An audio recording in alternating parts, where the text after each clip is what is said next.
Welcome to Blind Bankers of India. The videos uploaded on this channel are recorded for educational purposes. These are specially designed for persons with vision impairment. Press the bell icon to subscribe to our channel. Hi friends, मैं उमंग मेहंदीरत्ता आज आपके लिए एक accountancy का topic लाया हूँ। Topic है depreciation. Topic वैसे तो बहुत छोटा और सिंपल है, लेकिन एग्ज़ामिनेशन पॉइंट ऑफ व्यू से और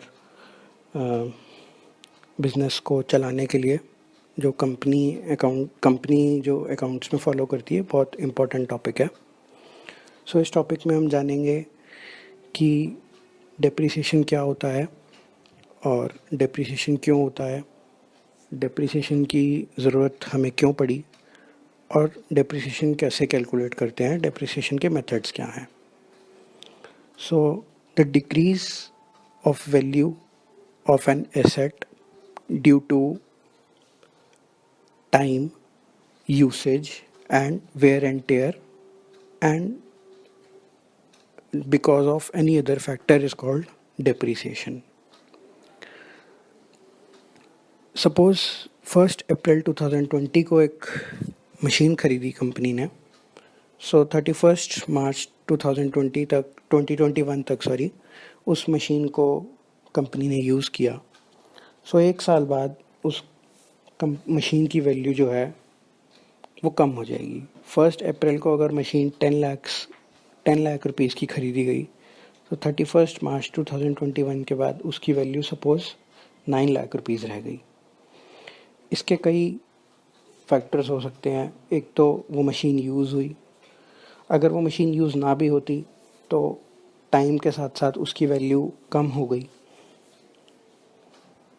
और या फिर उस जो वो मशीन 1 अप्रैल को ली गई थी उसके बाद 6 महीने बाद या 1 जनवरी को 1 जनवरी 2021 को उसका नया मॉडल आ गया जिसमें कुछ नए फीचर्स ऐड किए गए, तो वो मशीन जो है इन सब रीजंस की वजह से उसकी वैल्यू कम हो गई। तो ये जो कम हुई वैल्यू है, इस वैल्यू को हम कहेंगे डेप्रिसिएशन। और ये क्यों हुई? ये इन फैक्टर्स की वजह से हुई। एक तो उस मशीन के यूसेज की वजह से, पैसेज ऑफ टाइम की वजह से, अवेलेबल ऑफ बेटर टेक्नोलॉजी की वजह से, या फिर वेयर एंड टेयर की वजह से। एक साल बाद सपोज़ हमने एक साल तक उस मशीन को कंपनी ने चलाया, सो उसके कुछ पार्ट्स रिप्लेस हुए, कुछ उसकी सर्विसिंग हुई, सो मशीन का वेयर एंड टेयर हुआ। इसे कहते हैं वेयर एंड टेयर। सो ये तो हमने समझ लिया कि डेप्रिसिएशन क्या होता है और क्यों होता है। अब डेप्रिसिएशन, ये हमें इस चीज़ की क्या ज़रूरत पड़ी कि हमें ये वैल्यू हम हर साल निकालें कंपनी कि हमारे मशीन की वैल्यू पहले 10 लाख थी, अब 9 लाख रह गई या 8 लाख रह गई। सो इसके जो 3 मेन पॉइंट्स हैं वो ये हैं: to know the profitability of the firm, क्योंकि ये जो डेप्रिशिएटेड अमाउंट है ये हमारे नेट प्रॉफिट में से माइनस होता है। सो अगर हमें कंपनी के प्रॉफिट्स निकालने हैं तो उसके लिए हमें ये वैल्यू जानना ज़रूरी है। Second point, to know the financial position of the firm. Suppose कोई फर्म जो है वो फंड रेज करना चाहती है शेयर्स के थ्रू या डिवेंचर्स के थ्रू, तो वो जो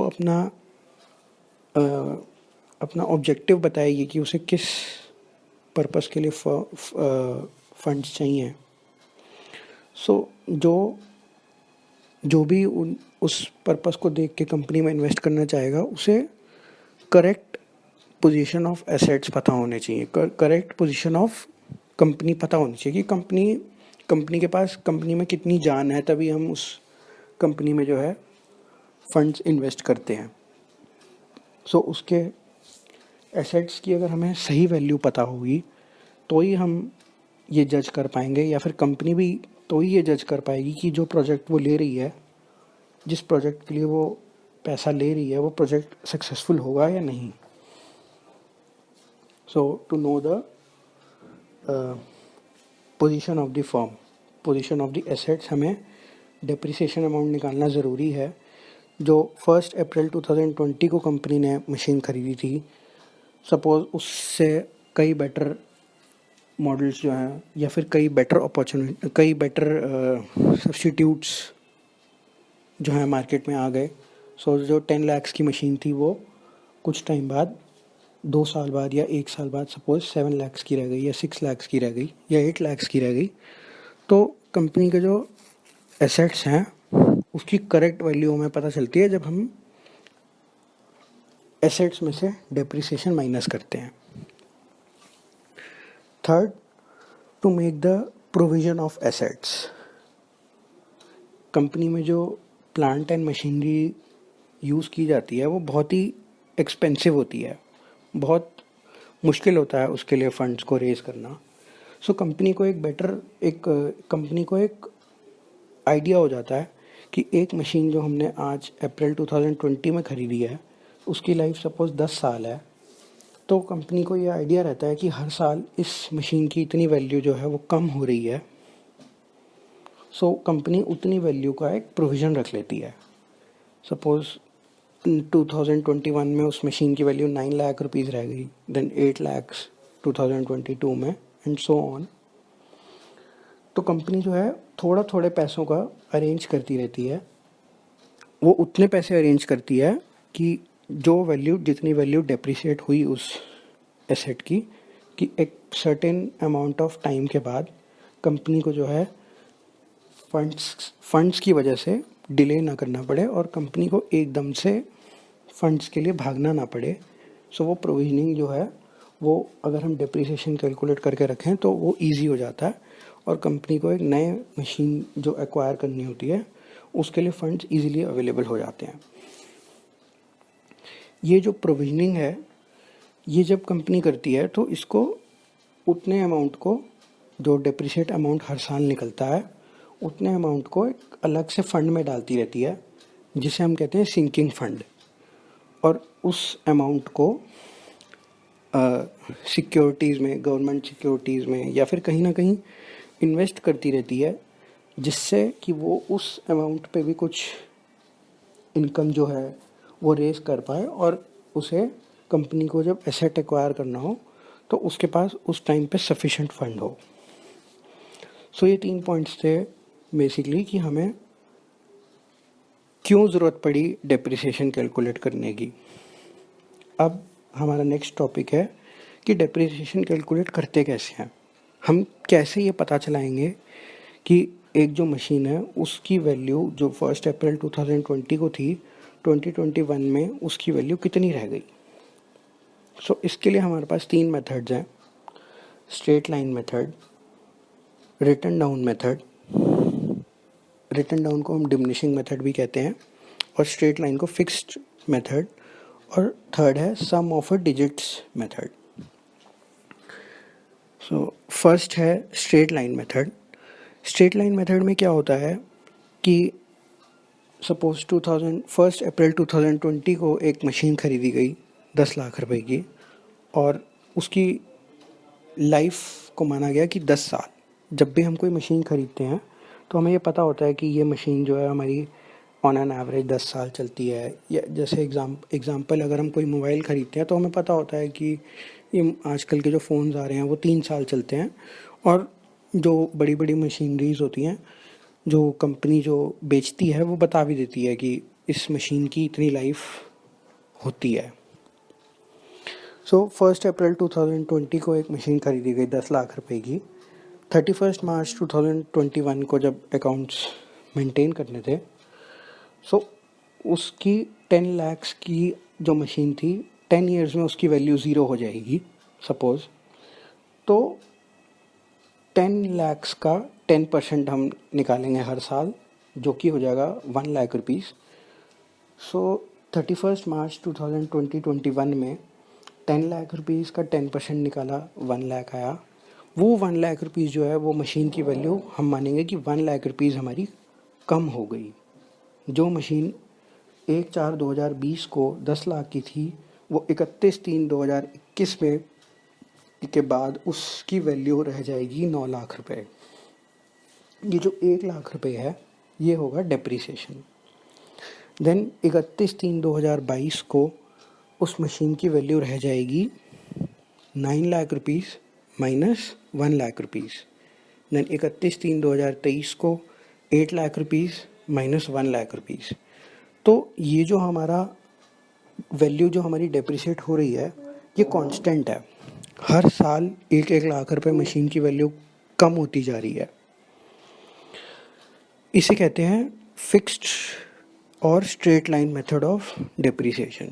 ये हमने कैलकुलेट कर लिया कि जो कॉस्ट थी उसका उस कॉस्ट को ले लिया, कॉस्ट ऑफ मशीनरी ले ली, और जो लाइफ थी वो ले ली, और कॉस्ट से लाइफ को डिवाइड कर दिया और देख लिया कि पर ईयर जो है हमारा कितना डेप्रिसिएशन हमारा हो रहा है एसेट का। सो वो हर साल कंपनी 1 लाख का प्रोविज़न करती जाएगी और 10 साल बाद कंपनी के पास 10 लाख रुपए होंगे जिससे कि वो एक नई मशीन एक्वायर कर सके। इस मेथड में क्या है कि जो वैल्यू है वो कांस्टेंट है डेप्रिसिएशन की। सो इसका एडवांटेज क्या है कि ये इजी टू कैलकुलेट है। आपको एक बार सिर्फ कैलकुलेट कर लेना है और उसके बाद वही अमाउंट हर साल बुक्स में घटाते रहना है। तो इसका रिकॉर्ड रखना जो है इजी है। बट इस मेथड को इतना बेटर नहीं माना गया क्योंकि ये मेथड उन मशीनरीज के लिए तो ठीक है जहाँ पे मशीनरी की जो परफॉर्मेंस है वो कांस्टेंट है।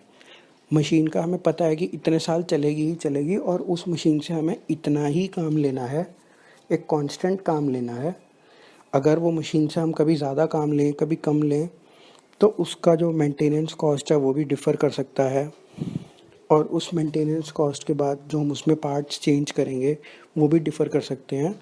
तो हम ये कहना गलत होगा कि हर साल उसकी वैल्यू जो है वो 1 लाख रुपए से घटा दी जाए।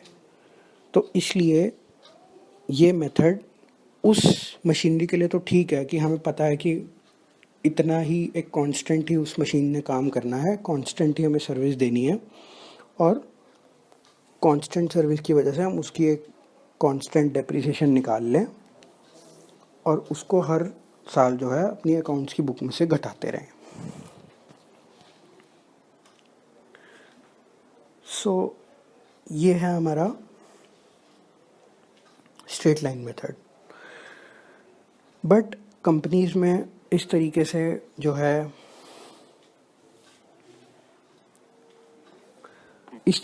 है मशीनरीज हमारे पास नहीं होती, तो हमें एक दूसरे मेथड की ज़रूरत पड़ी। सो जो दूसरा मेथड है वो है हमारा रिटर्न डाउन वैल्यू।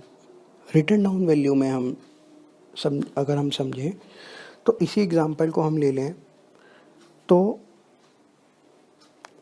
सपोज जो 10 लाख की मशीन है 1 अप्रैल 2020 को, उसकी लाइफ है 10 इयर्स और डेप्रिसिएशन परसेंट है 10%। 31 मार्च 2020 के बाद उसकी वैल्यू 2021 के बाद उसकी वैल्यू रह गई 10 लाख माइनस 1 लाख, तो वो आया हमारा 9 लाख रुपीस।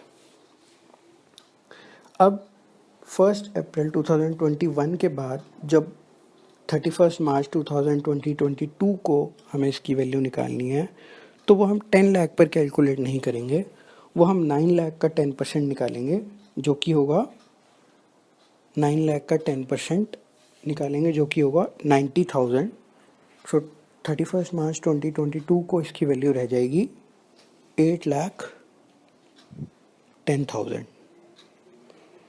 इस केस में हमने क्या किया, जो डेप्रिसिएशन अमाउंट है उसे कांस्टेंट ना रखकर उसे उस वैल्यू पर निकाला जो हर साल हमारी मशीन की वैल्यू नई वैल्यू बन रही है।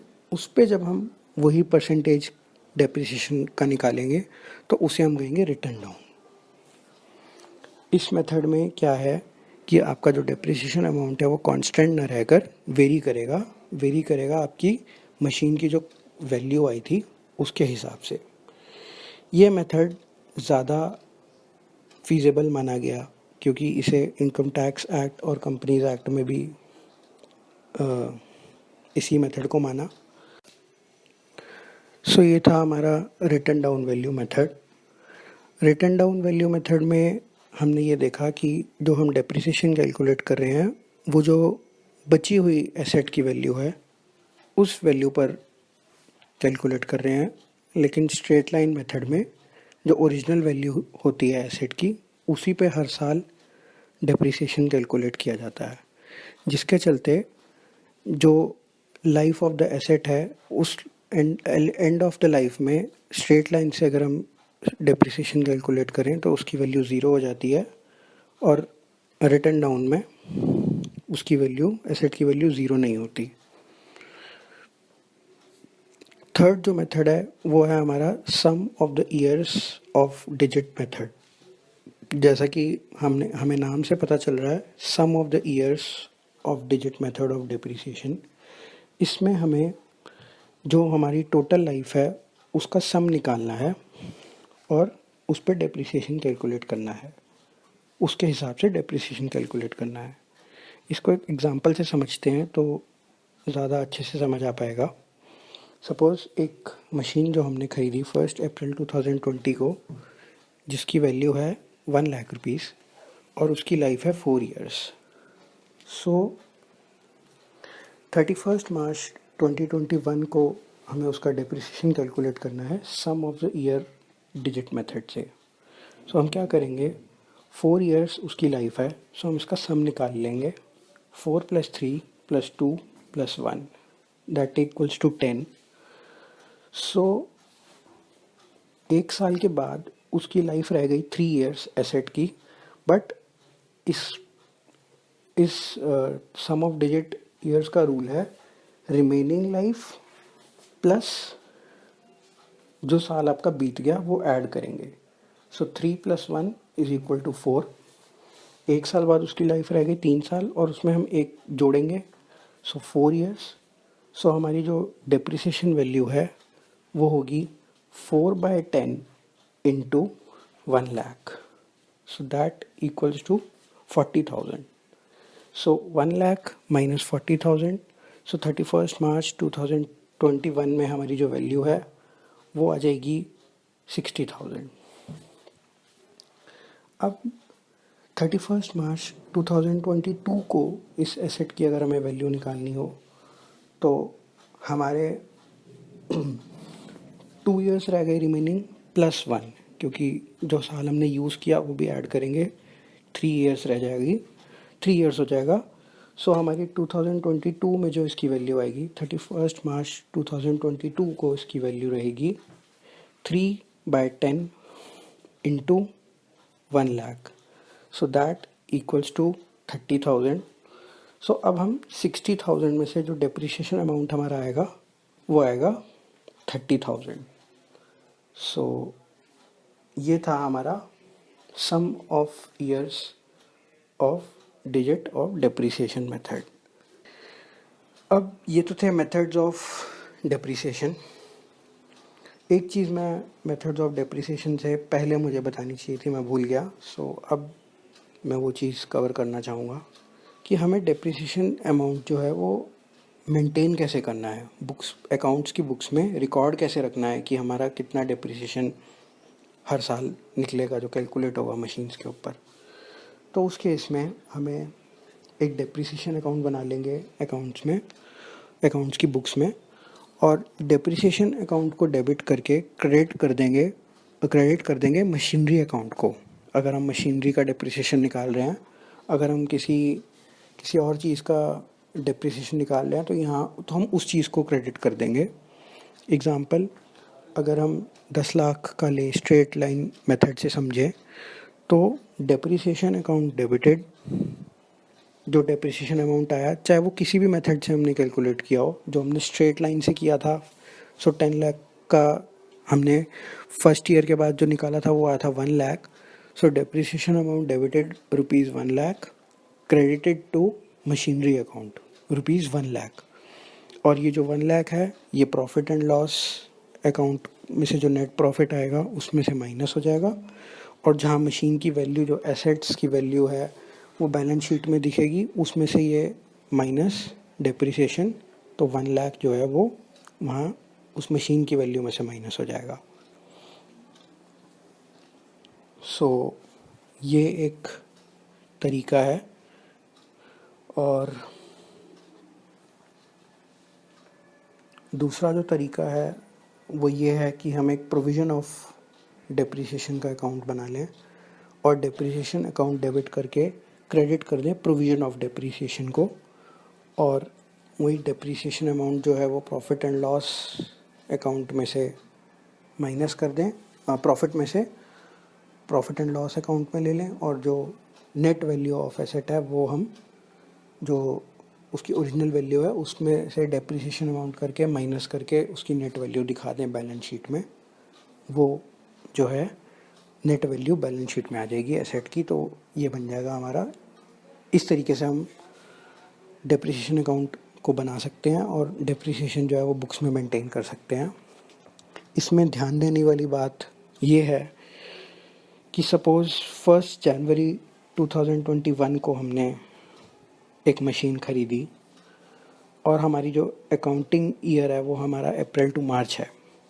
अब 31 मार्च को जो हम बुक्स बनाएंगे तो उसमें जो मशीनरी की वैल्यू डेप्रिशिएट होगी वो सिर्फ इस 3 महीने की डेप्रिसिएशन वैल्यू निकालेंगे, और जो ये 3 महीने जनवरी, फरवरी, मार्च, वो वैल्यू ही सिर्फ प्रॉफिट एंड लॉस में जो प्रॉफिट आएगा उसमें से माइनस होगी, और वही वैल्यू जो है वो हमारी जो एसेट की वैल्यू बैलेंस शीट में दिखाई जाएगी उसमें से वो वैल्यू माइनस करके नेट वैल्यू ऑफ एसेट दिखाया जाएगा। सो वो सिर्फ 3 महीने का ही कैलकुलेट किया जाएगा, और फिर 1 अप्रैल 2021 के बाद 31 मार्च 2021 को जब बुक्स बनेंगी तो जो डेप्रिसिएशन कैलकुलेट किया जाएगा वो होगा पूरे 1 साल का। एग्ज़ाम्पल, अगर 1 जनवरी 2021 में हमने एक मशीन ख़रीदी जिसकी वैल्यू 1 लाख रुपए है, सो 31 मार्च 2021 में हम अपनी बुक्स क्लोज़ कर रहे हैं। सो अगर हम स्ट्रेट लाइन से कैलकुलेट कर रहे हैं स्ट्रेट लाइन मेथड से डेप्रिसिएशन कैलकुलेट कर रहे हैं, तो हम 1 साल का जो डेप्रिसिएशन है वो हमने निकाल लिया 10%। सो 1 लाख का 10% जो है वो हो गया 10,000। सपोज़ 1 लाख की मशीन है और 10 साल उसकी लाइफ है और हमें 10% के हिसाब से डेप्रिसिएशन कैलकुलेट करना है फॉर 10 ईयर्स। सो 10,000 का जो 10,000 ये जो आया है ये पूरे 1 साल का है। सो इसे हम 4 से डिवाइड कर देंगे क्योंकि हमारी मशीन जो है वो 3 महीने यूज़ हुई है। सो 1 साल को अगर हम 3 मंथ्स के उससे डिवाइड करें तो 4 आ जाएगा। सो 10,000 डिवाइडेड बाय 4 इज़ 2500। सो हमारी जो एंट्री है वो बन जाएगी डेप्रिसिएशन अकाउंट डेबिटेड ₹2500 और क्रेडिटेड टू मशीन अकाउंट ₹2500। तो कहने का मतलब ये है कि डेप्रिसिएशन सिर्फ उसी पीरियड का आएगा जब मशीन ली और जितने महीने वो यूज़ हुई, ना कि पूरे साल का। सो इस तरीके से हम डेप्रिसिएशन को मेंटेन रख सकते हैं। होप कि ऑडियो जो है वो यूज़फुल रहेगा, और मैंने पूरी कोशिश करी है कि डेप्रिसिएशन का जो कॉन्सेप्ट है वो मैं समझा पाऊँ।